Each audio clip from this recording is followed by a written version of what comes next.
You ready? Mm-hmm. Belgian beer would not be what it is today if it wasn't for Belgian Abbey Ales. They are simply synonymous with Belgian beer culture. These types of beers came from monasteries and abbeys all over Belgium, and they've been brewing these beers for quite some time, sometimes over a century. The three most known Abbey Ales that we know here in America and are awfully popular are Belgian doubles, triples, and quadruples. These beers are named after how they were developed. They were developed by increasing the malt bill to therefore also increase the alcohol. Therefore, doubles used twice the malt that a regular single Belgian beer would do. Triples, therefore triple. Quadruples, therefore 4 times the amount of malt. Therefore, becoming these beers with really high alcohol, being remarkably smooth. Now, typically brewed by monks, obviously right here we're no longer in an abbey, but we still pay homage to these beautiful classic Belgian styles. Something.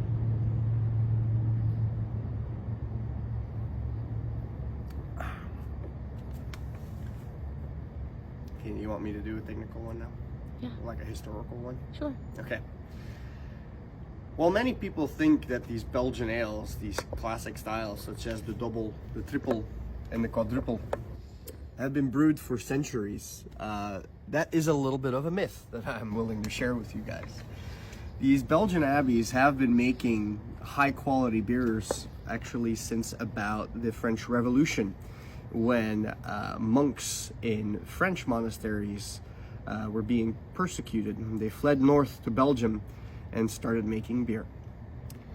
At the start of their ventures, they were making beer to provide potable drinking water, really, since regular water was not potable, and so they would brew for their local communities such that there would be a safe drink to be consumed. Now, these original Abbey Ales, they were really low in alcohol. They were pretty much table beer, and they still make these types of beers at the abbeys today, but often you cannot purchase them. They are for the monks to consume. Now, as time went on and beer culture in Belgium developed, new styles were required to maintain sales. The first one of these new developments was actually the Belgian Double, which was straightforward. The malt profile was doubled, and therefore it was a higher octane beer. And it made it more interesting for the consumer, and this allowed monasteries to stay afloat. They would only brew beer to support the monastery. Now, Belgian doubles only came about just after World War I, so Belgian doubles are about a century old. Triples, on that regard, only came about in the 1950s, and quads only came around in the 1970s. So while we like to think of these Abbey Ales as being really ancient, the ones that are most known in today's beer culture are usually less than 100 years old. Nonetheless, they are classic styles that are absolutely synonymous with Belgian beer culture.